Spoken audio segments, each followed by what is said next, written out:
Sir வணக்கம் sir. வணக்கம். உலகையே அதிர வைத்திருக்கக்கூடிய ஒரு கோர விபத்து. அகமதாபாத் விமானத்தில் போன நூற்றுக்கணக்கான பயணிகள் இதுவரை பலியாகி இருப்பதாக தகவல். எப்படி பார்க்குறீங்க? என்ன காரணமாக இருக்கலாம்? முக்கிய காரணமாக இருக்கலாம்? உண்மையிலேயே இந்த ஒரு மிகப்பெரிய ஒரு துரதிருஷ்டவசமான விபத்து நடந்து 241 பேர் பலியாகியிருப்பது உண்மையிலே மிகவும் ஒரு வருத்தத்துக்குரியது, கவலைக்குரியது. இந்த விபத்தில் இறந்த அனைவருக்கும் எனது மனமார்ந்த இரங்கலை தெரிவித்துக் கொள்கிறேன்.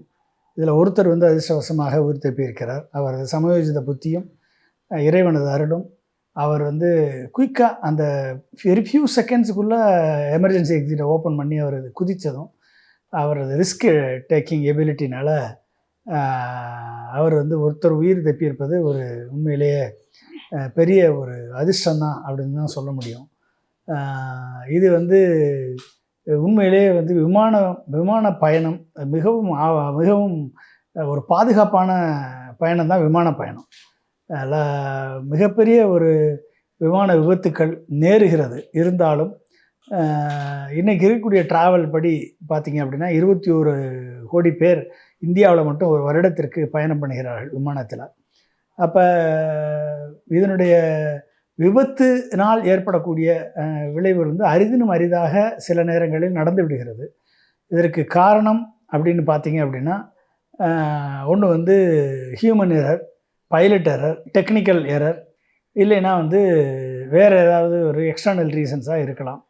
ஆனால் இந்த விபத்து எதனால் நடந்தது என்பதை அறிந்து கொள்வதற்கு ஏர்கிராஃப்ட் ஆக்சிடெண்ட் இன்வெஸ்டிகேஷன் பியூரோ அவர்களும் டிஜிசிஏவும் சேர்ந்து இந்த கருப்பு பெட்டி என்று சொல்லக்கூடிய கருப்பு பெட்டியை எடுத்து அதில் இருக்கக்கூடிய டிஜிட்டல் ஃப்ளைட் ரெக்கார்டர், அப்புறம் காக்பிட் வாய்ஸ் ரெக்கார்டர், இந்த ரெண்டுடைய டேட்டாவை எடுத்து அனலைஸ் பண்ணி பார்த்த பிறகு தான் எந்த ரீசன் காரணமாக எதன் காரணமாக இந்த விபத்து நடந்தது என்பதை பற்றி தெரிய வரும். அது வரைக்கும் நம்ம பல வாய்ப்புகளை பற்றி ஃபெயிலியர் அனாலிசிஸ் பண்ணலாம். அந்த ஃபெயிலியர் அனாலிசிஸ் பண்ணுவதற்கு நான் எனது அறிவு கெட்டியபடி, அதாவது நான் மினிஸ்ட்ரி ஆஃப் டிஃபென்ஸில் ஏரோநாட்டிக்கல் டெவலப்மெண்ட் ஏஜென்சியில் போர் விமானம் தயாரிக்கக்கூடிய design and development of the fighter aircraft LCA Tejas அதில் சயின்டிஸ்டாக ஒர்க் பண்ணதின் காரணமாக அதன் மூலமாக எனக்கு கிடைத்த அனுபவத்தை, எனக்கு கிடைத்த எக்ஸ்பீரியன்ஸை பேஸ் பண்ணி, ஏன்னா நான் டெக்னாலஜி டெவலப்மெண்ட் டைரக்டரேட்டில் ஒர்க் பண்ணேன். அதில் பல்வேறு சிஸ்டத்தோட எனக்கு ப்ராப்ளம் சால்விங், சாஃப்ட்வேர், இந்த மாதிரி பல்வேறு அனுபவங்கள் இருக்கிறது. ஸோ அப்போ அந்த அனுபவத்தின்படி பார்த்திங்க அப்படின்னா computer aided design, computer aided manufacturing, computer fluid dynamics, அப்புறம் கம்ப்யூட்டர் எய்டட் இன்ஜினியரிங், அப்புறம் avionics, mission computer, fly by wire control system, general system, இப்படி பல்வேறு டிபார்ட்மெண்ட்டில் ஒர்க் பண்ணிய அனுபவம், விர்ச்சுவல் ரியாலிட்டி, இப்படி பல்வேறு டிபார்ட்மெண்ட்டில் ஒர்க் பண்ண அனுபவத்தை வச்சு எனக்கு அந்த ஏர்க்ராஃப்டை பற்றிய எனக்கு கிடைத்த நாலேஜை வச்சு நான் என்னுடைய பதிலை உங்களுக்கு நான் சொல்கிறேன். அப்போ இந்த ஃப்ளைட் எடுத்துக்கிட்டிங்க அப்படின்னா நீங்கள் பல்வேறு ரீசன்ஸ் இருக்குது. இது எப்படி ஃப்ளைட்டு டேக் ஆஃப் ஆகி கிட்டத்தட்ட ஒரு 625 ஃபீட் ஹைட்டுக்கு போன பிறகு தான் மேடேன்னு சொல்லி அனௌன்ஸ் பண்ணுறாங்க. உடனே ஃப்ளைட்டு கீழே கிராஷ் ஆகி சில நிமிடங்கள்லையா இல்லை சில நிமிடங்கள் 3 நிமிஷத்தில் சொல்கிறாங்க அவங்க. ஓகே, 3 நிமிஷத்துலேயே டேக் ஆஃப் ஆனதுலேருந்து 3 நிமிஷம், 3 மினிட்ஸ். அப்போ 3 மினிட்ஸில் ரிக்கவர்டு ஹைட் அச்சீவ் பண்ணலை, டேக் ஆஃப் ஆயிடுச்சு, கிளைம்பப் ஆயிடுச்சு. ஆனால் அதுக்கு மேலே அதால் லிஃப்ட் ஆஃப் பண்ண முடியாமல் அப்படியே ட்ராக் ஆகி கீழே வந்துருச்சு. கீழே விழுந்துருச்சு. இதுதான் நடந்தது, நம்ம பார்த்துட்டு இருந்தோம். அப்போ விழுகும் போதும் அது என்ன, அது விங் லேண்டிங் கியர் ஓப்பன் ஆகி தான் இருக்குது. லேண்டிங் கியர் உள்ளே ரிட்ராக்ட் ஆகலை, லேண்டிங் கியர் ஓப்பனாக இருக்குது. லிஃப்ட் கிடைக்கல அப்படின்னா என்ன அர்த்தம்? ஃப்ளாப்னு இருக்குது. அதாவது நீங்கள் பார்த்தீங்கன்னா ஏர்க்ராஃப்டுடைய விங்ஸ் இருக்கும், பெரிய விங்ஸ். அந்த விங்ஸில் தான் என்ஜின்ஸ் இருக்கும். அந்த விங்ஸுடைய எண்டு பகுதியில் பார்த்தீங்கன்னா என்ன இருக்கும் அப்படின்னா ஃப்ளாப்புன்னு இருக்கும். நீங்கள் அந்த எண்டு பகுதியில் இப்படி ஒரு சின்ன ஒரு ஃப்ளாப் மாதிரி இருக்கும், நீளமான ஒரு இது. அது மேலே ஏறும், கீழே இறங்கும். கீழே இறங்குச்சுன்னா லிஃப்ட் ஆகும், மேலே ஏறிச்சுன்னா ட்ராக் ஆகும். கீழே இறங்குச்சுன்னா ட்ராக் ஆகும், மேலே போச்சுன்னா லிஃப்ட் ஆகும். இந்த மாதிரி லிஃப்ட் அண்ட் ட்ராக்கு நடக்கும். அந்த ஃப்ளாப்புடைய மூமெண்ட்டை பொறுத்து லிஃப்ட்டும் ட்ராக்கும் நடக்கும். அப்போ வந்து 5 டிகிரி டு 15 டிகிரி அளவு தான் அது வந்து அதனுடைய மூமெண்ட் ரொட்டேஷன். அதுக்கு மேலே போச்சு அப்படின்னா லிஃப்ட் கிடைக்காது. அப்போ ஃப்ளைட்டு வந்து இந்த ஃப்ளைட்டு போயிங் 787 வந்து ரிக்கர்டு ஹைட்டுக்கு மேலே அதால் லிஃப்ட் ஆகி போக முடியலை. அப்போ லிஃப்ட் கிடைக்கல. அப்போ ஃப்ளாப்பினுடைய டைரக்ஷனாக அப்போ விங்கு டவுனாக இருக்குது, லிஃப்ட் கிடைக்கல அப்படின்னா ரிக்கர்டு ஸ்பீடு கிடைக்கல, தேவையான வேகம் கிடைக்கல, தேவையான லிஃப்ட் கிடைக்கல. இந்த ரெண்டும் கிடைக்கல அப்படின்றது உறுதியாயிருக்கு. அப்போ இது ரெண்டும் கிடைக்காதனால தான் வந்து ஃப்ளைட்டால் வந்து கிளைம் ஆக முடியலை. அப்போ அது மட்டுமே காரணமா அப்படின்னா அது மட்டுமே காரணமானு சொல்ல முடியாது. ஏன்னா கம்ப்ளீட்டாக ஃப்ளாப் ரிட்ராக்ஷன் சிஸ்டம் வந்து கம்ப்ளீட்லி ஆட்டோமேட்டட் சிஸ்டம். ஒரு லெவலுக்கு மேலே ரிட்ராக்ஷன் ஃப்ளைட்டை அலோவ் பண்ணாது. அதே வந்து இதுக்கு மேலே அலோவ் பண்ணக்கூடாது அப்படின்னு அதே கண்ட்ரோல் பண்ணிக்கும். அதையும் தாண்டி லிஃப்ட் கிடைக்கல அப்படின்னா என்ன அர்த்தம்? அப்போ அங்கே வந்து நம்மளுக்கு வந்து த்ரஸ்ட் வெயிட் ரேஷியோவில் ப்ராப்ளமா அப்படின்றத பார்க்கணும். சரிங்களா? அப்போ இந்த 2 விங்ஸ்லேயும் ஃப்ளாப் இருக்குது. விங்ஸுக்கு அந்த ஃப்ளாப்புக்கு அடுத்து இருக்குது ஏலிரான்ஸ்னு பேர். அது ஏலிரான்ஸ்னு பேர், ஏலிரான்ஸ்னு சொல்லுவாங்க அதை. அது வந்து உங்களுக்கு வந்து இப்படி ரொட்டேஷன் ஆகும். ஃப்ளைட் வந்து இப்படி போகும், இப்படி போகிறதுக்கும் இப்படி போகிறதுக்கும். இப்போ திரும்புதில்லை, இப்படி போகிறது இப்படி திரும்புதில்லை, அதை திரும்புறதுக்கு ஏலிரான்ஸ் யூஸ் பண்ணுவாங்க. இப்படி திரும்புறதுக்கு ஏலிரான்ஸ் யூஸ் பண்ணுவாங்க. இது வந்து பின்னால் வந்து டெய்ல் எண்டில் வந்து உங்களுக்கு வந்து சின்ன ஒரு ரட்டர் இருக்கும். அந்த ரட்டர் வந்து என்ன பண்ணும், இப்படி திரும்பும் இப்படி திரும்பும். அவள் இப்படி இப்படி இப்படி திரும்பிச்சு அப்படின்னா இது இந்த பக்கம் இப்படி இப்படி திரும்புகிறப்ப ஃப்ளைட் வந்து இந்த பக்கம் போகும், இப்படி திரும்புகிறப்ப ஃப்ளைட் இந்த பக்கம் போகும். அப்படி மாறும். அதுக்கு கீழே வந்து எலிவேட்டர்னு ஒன்று இருக்குது. அது 2 சின்ன விங்ஸ் இருக்கும். சின்ன விங்ஸில் எலிவேட்டர் இருக்கும். அது வந்து அப் அண்ட் டவுன் பண்ணுறதுக்கு பண்ணும். ஸோ இது எல்லாமே வந்து ஃப்ளை பை வேர் கண்ட்ரோல் சிஸ்டத்தில் ஆப்ரேட் பண்ணுவாங்க.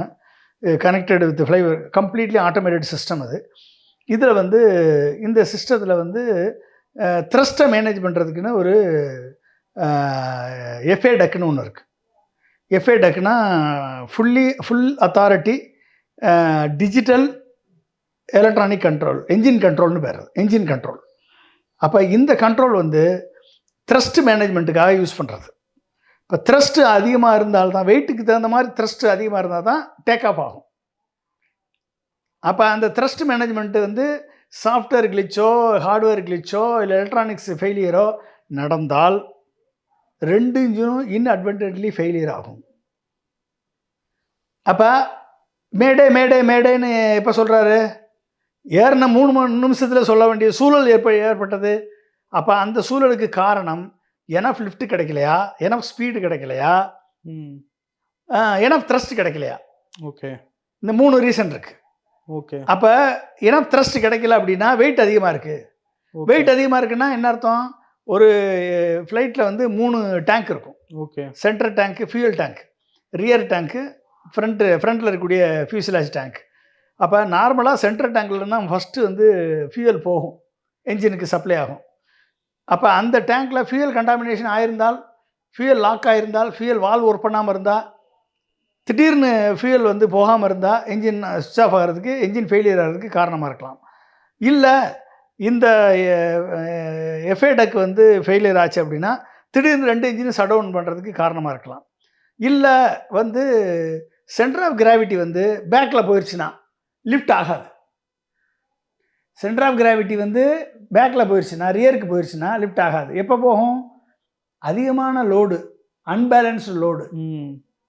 நீங்கள் கிரவுண்ட் கண்ட்ரோல் ஸ்டாஃப் வந்து அகமதாபாத்தில் அதிகமான லோடை ஏற்றிட்டாங்க, இல்லை ரியர் டேங்க்கில் ஃபியூசிலேஜ் ஃபுல்லாக நிரப்பிட்டாங்க, எல்லா டேங்க்லையும் ஈவனாக இல்லாமல் ரியர் டேங்கில் மட்டும் அதிகமாக நிரப்பிட்டாங்களா அப்படின்றது தெரியாது. இல்லை, அந்த வெயிட்டை கடந்து இதில் இன்னும் ஒரு ஃப்ளைட்டில் ஏசியே ஒர்க் பண்ணலை, டிவி ஓடலை, நிறைய ஃப்ளைட்டே அந்த பழைய லோக்கல் பஸ் இருக்கும்ல அந்த ரேஞ்சுக்கு தான் இருந்தது மாதிரி ஒரு கமெண்ட்ஸ்லாம் இருக்குது. ஆமாம், சொல்கிறாங்க. அது வந்து டெல்லியிலேருந்து அகமதாபாத் வர்றப்ப நடந்திருக்குன்னு நினைக்கிறேன். அந்த மாதிரியான ஒரு கம்ப்ளைண்ட் வந்திருக்கு. அந்த கம்ப்ளைண்ட் வந்திருந்தால் அந்த கம்ப்ளைண்ட்டை அட்ரஸ் பண்ணுறதுக்கு ஸ்டாண்டர்ட் ஆப்ரேட்டிங் ப்ரொசீஜர் இருக்குது. ஓகே ஏன் அட்ரஸ் பண்ணாங்களா பண்ணலையான்றது நம்மளுக்கு இப்போ தெரியாது. ஓகே அது இறங்கின உடனே, அகமதாபாத்தில் இறங்கின உடனே இந்த கம்ப்ளைண்ட்டை வந்து ஃப்ளைட் ஸ்டாஃப் வந்து மெயின்டெனன்ஸ் இன்ஜினியர்கிட்ட சொல்லியிருக்கணும். சொல்லி அது என்ன ப்ராப்ளம்ன்றதை அட்ரஸ் பண்ணியிருக்கணும். பண்ணலை அப்படின்னா அது வந்து it is a mistake of the maintenance staff and flight crew.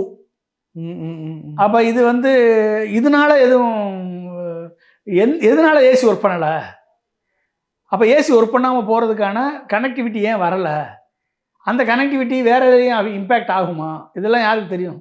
இதெல்லாம் கண்டுபிடிச்சா தானே தெரியும். அப்போ ஃபுல் செக்கப் பண்ணணும். அப்போ வந்து ஒரு பைலட் ஏறினோன்னா எல்லா சிஸ்டத்தையும் சப் சிஸ்டத்தையும் செக் பண்ணி எவ்ரிதிங் ஒர்க்கிங் பர்ஃபெக்ட்லின்னு வந்து உங்களுக்கு வந்து சிக்னல் கிடச்சிடும். உங்கள் ஹெட்அப் டிஸ்பிளேயில் வந்து எல்லா பேஜஸும் வரும். 100க்கு மேற்பட்ட பேஜஸ் இருக்கும். அந்த பேஜஸ் வந்து இதெல்லாம் நாங்கள் ஃபைட்டர் ஏர்க்ராஃப்டில் டிசைன் பண்ணியிருக்கோம். Hundreds of pages.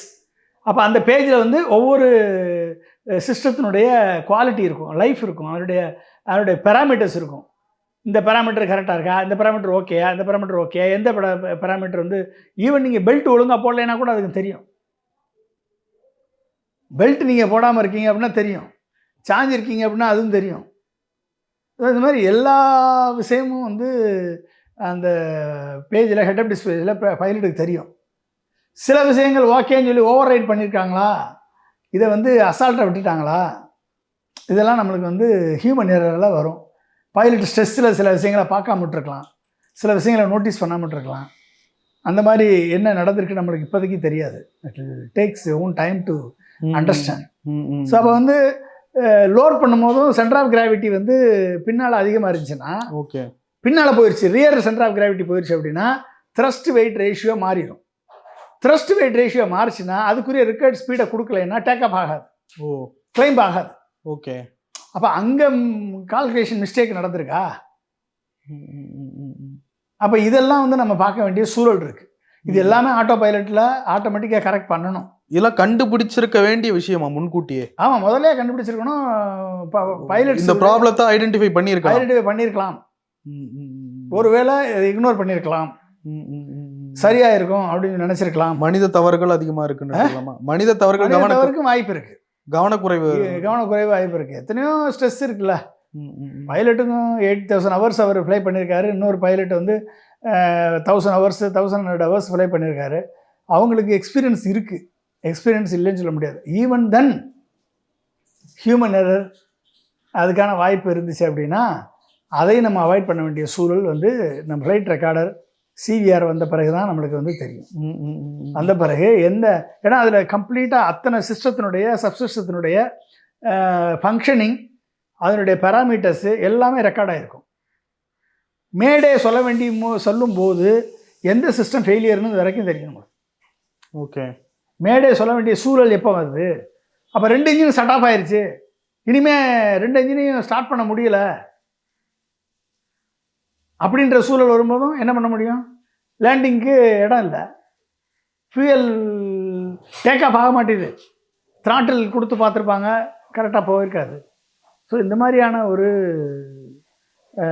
சூழல் ஏன் ஏற்பட்டது என்பதை அனலைஸ் பண்ணுறதுக்கே நம்மளுக்கு சிவிஆரும் எஃப்டிஆர் வந்த பிறகு தான் தெரியும் ஏன் இந்த சுச்சுவேஷன் வருது. எல்லாமே ஆட்டோ பைலட் இருக்குது, எல்லாமே ரிடண்டன்ட் சிஸ்டம் இருக்குது, 3 ரிடண்டன்ட் சென்சார்ஸ் இருக்குது எல்லாத்துலேயுமே. டோட்டலி ஃப்ளைபை வயர் கண்ட்ரோல் சிஸ்டம் இருக்குது. ஃப்ளாப்பே வந்து நீங்கள் வந்து இந்த ஸ்பீடில் இந்த லிஃப்ட் ஆஃப் வேணுங்கிற நேரத்தில் இதுக்கு மேலே ரிட்ராக்ட் ஆகக்கூடாதுன்னு ஆட்டோமேட்டிக் கண்ட்ரோல் இருக்குது. அதையும் மீறி ஏன் ஃப்ளாப் வந்து அதிகமான டிகிரியில் ரிட்ராக்ட் ஆச்சு, ஏன் லிஃப்ட் கிடைக்கல அப்படின்றது வந்து நம்ம போனால் தான் தெரியும், பார்த்தா தான் தெரியும். இப்போது இது குறித்து நிறைய விமர்சனங்கள் வந்திருக்கு. ஏர் இந்தியாவை கொஞ்ச நாளைக்கு முன்னாடி தான் தனியார் மயமாக்குனாங்க, கவர்மெண்ட்டுக்கிட்டே இருந்து தனியாருக்கு போயிருக்கு. அதில் போயிட்டு எதுக்கு கொடுத்தீங்க அப்படின்ற மாதிரிலாம் இப்போ சில பேர் கேள்வி எழுப்புறாங்க. அதெல்லாம் எப்படி பார்க்குறீங்க? அது வந்து பியூர்லி பிஸ்னஸ் டிசிஷன். கவர்மெண்ட்டுடைய இந்த கவர்மெண்ட் எதை உருவாக்கியிருக்கு, எல்லாத்தையும் விற்று தானே இருக்குது. நீங்கள் பார்த்தீங்கன்னா 1991 1 கோடி பேர் இந்தியாவில் பயணம் பண்ணாங்க. ஃப்ளைட்டு விமான பயணம் 12 ஏர்க்ராஃப்ட் இருந்துச்சு, இண்டஸ்ட்ரி இருந்துச்சு, ஏர்லைன்ஸ் இருந்துச்சு. இன்றைக்கி 21 கோடி பேர் பயணம் பண்ணுறாங்க. ஒரே ஒரு ஏர்லைன் இருக்குது, இண்டிகோ. இந்தியா முழுக்க ப்ரெசன்ஸ். புரியுதா? எத்தனை ஏர்போர்ட் வந்திருக்கு, புது ஏர்போர்ட் வந்திருக்கு. ஏன் ஒரு ஏர்லைன் வரல? ஏன் வரல? இப்போ கவர்மெண்ட் சப்போர்ட் இல்லையா? எதனால் வரல? சரி, ஏர் இந்தியாவை வந்து டாட்டா வாங்கியிருக்காங்க. டாட்டா வாங்கி டிரான்சிஷன் பீரியட், இப்போ பேர் கூட மாற்றலை, அவங்க கொஞ்சம் கொஞ்சமாக வேலை பண்ணிகிட்டு இருக்காங்க. இப்போ அவங்களுடைய டிரான்சிஷன் பீரியடு, ஏர் இந்தியாவில் இருக்கக்கூடிய ஏற்கனவே இருக்கக்கூடிய எக்ஸஸ் ஸ்டாஃபை வந்து அவங்க வந்து சரி பண்ணி சிஸ்டம் ஃபெயிலியரை கரெக்ட் பண்ணி அவங்க வந்து அதை லாபகரமாக நடத்த வேண்டிய சூழலுக்கு அந்த நிறுவனம் எடுக்கக்கூடிய நடவடிக்கைகள் இதெல்லாம் பொறுத்து தான் நம்ம வந்து இது எந்த அளவுக்கு, ஏன்னா ஏர்கிராஃப்ட் அப்படின்றது வந்து you can't take a chance. ஒரு சின்ன மிஷாப் ஆனாலும் மனித உயிர்கள். இப்போ அதை நம்ம வந்து ஈஸியாக நினைக்க முடியாது. அப்போ ஒவ்வொன்றிலையும் ரொம்ப ரொம்ப ரொம்ப கேர்ஃபுல்லாக பண்ணணும். அதுக்கு ப்ராப்பரான ஒரு ஸ்ட்ரக்சர் வேணும். அது வந்து கவர்மெண்ட்டுக்கிட்ட இருந்துச்சு அப்படின்னா, கவர்மெண்ட்டு வந்து கவர்மெண்ட் எனஃப் பணம் இல்லை, அது ஏற்கனவே லாஸில் ஓடுது அப்படின்னு சொல்லி அதை ப்ரைவேட்டைஸ் கொடுத்துட்டு போயிட்டாங்க. டாட்டா ஒரு ரெப்யூட்டட் இன்ஸ்டிடியூஷன், அவங்க இர்ரெஸ்பான்சிபிள் இன்ஸ்டிடியூஷன் கிடையாது, இது ரெப்யூட்டட் இன்ஸ்டிடியூஷன். அவங்க வந்து டிரான்சிஷன் பீரியடில் இருக்கும் பொழுது பழைய ஏர்க்ராஃப்டாக இருந்தாலும், 14 வருட பழமையான ஏர்க்ராஃப்டாக இருந்தாலும், இந்த ஏர்க்ராஃப்டை மெயின்டெனன்ஸ் பண்ணி அதை ப்ராப்பராக அட்ரஸ் பண்ணி ஒவ்வொரு முறையும் பறக்கும் போதும் புது ஏர்க்ராஃப்ட் மாதிரி போகணும். ஒவ்வொரு முறையும் இன்றைக்கி 2 வட்டம் போகுது அப்படின்னா 2 வட்டமும் கரெக்ட் பண்ணணும். அது ஒவ்வொரு வட்டமும் அதை சரி பண்ணி கொண்டு போகணும். அப்படிப்பட்ட ஒரு ஸ்ட்ரிஞ்சன்ட் ஸ்டாண்டர்ட் ஆப்ரேட்டிங் ப்ரொசீஜர் இருக்குது for taking the flight to the air and after landing என்ன பண்ணணும்னு இருக்குது. ஸோ இதெல்லாம் வந்து கரெக்டாக ஃபாலோ பண்ணியிருக்காங்களா அப்படின்னு, இதில் ஏதாவது ஃபெயிலியர் இருக்கா, லக்கூனா இருக்கா, இதில் ஏதாவது ஹியூமன் எரர் இருக்கா, இதில் ஏதாவது இன்அட்வர்டன்ட்லி மிஸ்டேக்ஸ் நடந்திருக்கா, இல்லை வேணும்னே மிஸ்டேக் நடந்ததா, இல்லை ஒழுங்காக கவனிக்காம விட்டாங்களா, இதெல்லாம் வந்து இனிமேல் அனலைஸ் பண்ணி பார்த்தா தான் தெரியும். இதில் பறவைகள் மோதி அதில் எதுவும் பிரச்சனை ஏற்பட்டு, பறவைகள் மோதுறது மெஜாரிட்டி நடக்கிறதுக்கு வாய்ப்பு இருக்குது. அதனால இவ்வளோ பெரிய விபத்து நடக்கும். நடக்கும், கண்டிப்பாக நடக்கும். பறவைகள் மோதி நடக்கும். ஆனால் இந்த என்ஜின் வந்து ஒரு என்ஜின் போனால் கூட இன்னொரு என்ஜின் வந்து ஒரே என்ஜினில் சிங்கிள் என்ஜினில் இந்த ஃப்ளைட்டை டேக் ஆஃப் பண்ணலாம், லேண்ட் பண்ணலாம். போயிங் 787. அதனால் என்ஜின் மோதினா ஒரு பக்கம் ஒரு சைடில் மோதி இருந்தால் 2 பக்கமும் பறவைகள் மோதுறதுக்கான வாய்ப்பு இருக்கான்னு நமக்கு தெரியல. நீங்கள் பறவைக்கு முன்னால் ஃப்ளைட் டேக் ஆஃப் ஆகிறதுக்கு முன்னால் சுடுவாங்க தெரியுமா நீங்கள்? ஆமாம். சுட்டு பறவைகளை விரட்டி ஏடிசி கண்ட்ரோல் கிளியரன்ஸ் கொடுத்த பிறகு தான், பறவைகள் இல்லை அப்படின்னு கிளியரன்ஸ் கொடுத்த பிறகு தான் வந்து அலோவ் பண்ணுவாங்க. அதெல்லாம் பண்ணியிருப்பாங்க கண்டிப்பாக. அதெல்லாம் பண்ணாமல்லாம் இருந்திருக்க மாட்டாங்க, அதெல்லாம் கண்டிப்பாக பண்ணியிருப்பாங்க. ஆனால் பறவைகள் மோதினதுனால விழுந்துச்சா அப்படின்றது எனக்கு அது வந்து செகண்டரி ப்ரையாரிட்டி தான். இல்லை சதி திட்டமான்றது வந்து அதுவும் 3வது ப்ரையாரிட்டி தான். அப்படி ஒன்றும் இருக்கிறதுக்கு வாய்ப்பு இல்லை. இது வந்து technical failure are human error ரெண்டும் சேர்ந்த ஒரு இதுதான் ஒழிய இதை கரெக்ட் பண்ணக்கூடிய ஃபெயிலியர் தான் இது. பட் துரதிருஷ்டவசமாக வி லாஸ்ட் 241 லைஃப்ஸ். அந்த ஹாஸ்டல் மேலே மோதி இருக்கு, அந்த பில்டிங்கே கொஞ்சம் நிறைய டேமேஜ் ஆயிருக்கு நிறையா. ஆமாம், அந்த அளவுக்கு பவர்ஃபுல்லானது அந்த ஃப்ளைட். எத்தனை பெரிய ஃப்ளைட்டுங்க அது, எத்தனை பெரிய வெயிட்டு, எத்தனை டன்னேஜ் அது. ஓகே, கிட்டத்தட்ட 280 பேர் 300 பேர் போக வேண்டிய ஃப்ளைட் அது. இல்லை ஐ திங்க் ஒரு இந்த போர்க்கால சூழல்லாம் ஏதாவது போட்டால் ஒன்று வெடிச்சிடும்ல, அதுக்கு அந்த மாதிரி ஒரு இது, அந்த மாதிரி அது 300 பேர் ஜஸ்ட் விழுந்தது தானே. விழுந்தது தான். பட் விழுந்ததுனாலும் உங்களுக்கு ஃபியூயல், அவ்வளோ ஃபியூயல் இருக்குது. ஃபியூயல் இம்பேக்ட் ஆன உடனே ஃபியூயல் பற்றிக்கிட்டு எரியத்தானே செய்யும். அந்த பற்றிக்கிட்டு எரியறதுனால வரக்கூடிய தீ, அதனால் வரக்கூடிய வெடிப்பு, அதனால் வரக்கூடிய விபத்து, இது வந்து உங்களுக்கு இம்பேக்ட் வந்து அதிகமாக இருக்கும்ல. அதனுடைய எத்தனை டிகிரி செல்சியஸில் அந்த தீ வரும்ன்றது யாருக்கு தெரியும்? அதில் நிற்கிறவங்கலாம் பொசிக்கிடுவாங்கல்ல. இந்த கருப்பு பெட்டின்னு உள்ள ஒன்று இருக்குமாமே, அதில் என்ன மாதிரியான தகவல்கள்லாம்? கருப்பு பெட்டியில் வந்து அதான் எஃப்டிஆர் அண்ட் சிவிஆர்ன்னு இருக்குது, flight data recorder and cockpit voice recorder. அப்போ காக்பிட்டில் பேசுகிறது அத்தனையுமே ரெக்கார்டாக இருக்கும்.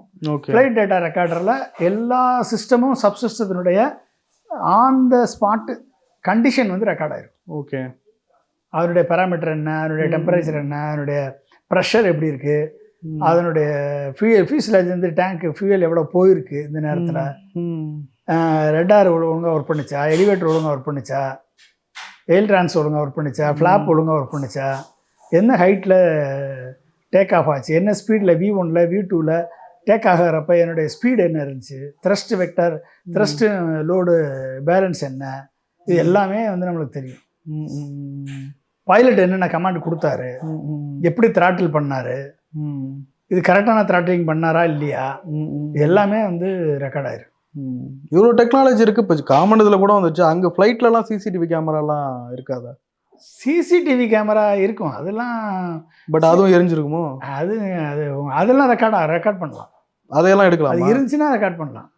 வச்சிருப்பாங்க, பட் எல்லா ஃப்ளைட்லையும் மேண்டிட்டரி இல்லை. இன்சைடில் இருக்கா இல்லையான்னு சில லேட்டஸ்ட் ஃப்ளைட்ஸில் வரலாம் சிசிடிவி கேமரா. இதில் ஏசியா வரலையா? இப்போ உங்களுக்கு இதெல்லாம் இப்போ வந்து சேட்டலைட் லிங்க் இருக்கிறதுனால லைவ் சிசிடிவி கேமரா வந்து ஆப்ரேட் பண்ணலாம். இல்லைன்னா நீங்கள் ஸ்டோர் பண்ணி கொண்டாந்து கீழே வச்சு பார்க்கணும். இது போன்ற விபத்துக்கள் தடுக்கப்பட வேண்டும்னா இனி என்ன செய்யணும்?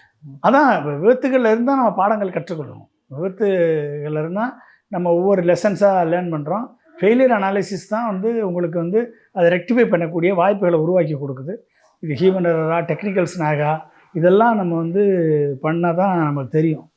அப்போ நாங்கள் வந்து அக்னி 5 ஃபெயிலியர் ஆயிடுச்சு. ஃபஸ்ட்டு டைம் லான்ச் பண்ணுவோம். ஃபெயிலியர் அனாலிசிஸ்க்கு அப்துல் கலாம் சார் நானும் போயிருக்கோம். எங்கள் ஒரிசாவில் இருக்கக்கூடிய பாலாசூருக்கு போயிருக்கோம். ஃபஸ்ட்டு ஸ்டேஜிலேருந்து செகண்ட் ஸ்டேஜ் ஃபயர் ஆகிறதுக்குள்ளே ஃபஸ்ட்டு ஸ்டேஜினுடைய இருந்து வெளியே வரக்கூடிய தீ வந்து செகண்ட் ஸ்டேஜுக்கு உள்ளே போயிடுச்சு. செகண்ட் ஸ்டேஜ் உள்ளே போய் செகண்ட் ஸ்டேஜுடைய எலக்ட்ரானிக்ஸ் எல்லாம் காலி பண்ணிடுச்சு. இது காலி பண்ணிச்சுன்னு யாருக்கும் தெரியல. ஃபெயிலியர் அனாலிசிஸ் போன பிறகு அப்துல் கலாம் பார்த்து சொன்னார், இந்த மாதிரி நீங்கள் வந்து எந்த பேரலல் ப்ராசஸிங் சிஸ்டத்தில் பண்ணீங்க? 64 நோடு பேரலல் ப்ராசஸிங்கில் பண்ணும்போது தான் பண்ணியிருக்கோம், எங்களுக்கு அதில் ஒன்றும் தெரியலன்னாங்க. அப்போ நீங்கள் அடால ஏடிஎல் நான் ஒர்க் பண்ண ஆர்கனைசேஷனில் 256 நோடு பேரலல் ப்ராசஸிங் சிஸ்டம் நான் செட் பண்ணியிருக்கோம், நீங்கள் அதில் போட்டு பாருங்கன்னு சொல்லி அப்புறம் அதில் போட்டு பார்த்த பிறகு தான் ஃபஸ்ட்டு ஸ்டேஜினுடைய தீ ஜுவாலை செகண்ட் ஸ்டேஜுக்குள்ளே போய் எரிஞ்சிருக்குன்றதே சிஎஃப்டி அனாலிசிஸ் அதுக்கப்புறம் பண்ண பிறகு தான் தெரிஞ்சுது. அப்போ ஃபெயிலியர் அனாலிசிஸ் பண்ணும்போது தான் உங்களுக்கு வந்து என்ன ப்ராப்ளம்னு தெரிய வரும். அப்போ அந்த ப்ராப்ளத்தை அடுத்து ரெக்டிஃபை பண்ணி அப்புறம் அக்னி வந்து சக்ஸஸ்ஃபுல்லாக லான்ச் பண்ணி 5000 கிலோமீட்டர் தாண்டி அடிக்கக்கூடிய லெவலில் ப்ரிசிஷனாக அடித்தது.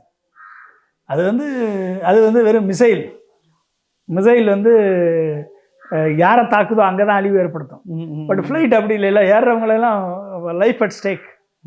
You have to be more careful in flight. நிறைய விஷயங்களை ரொம்ப நன்றி.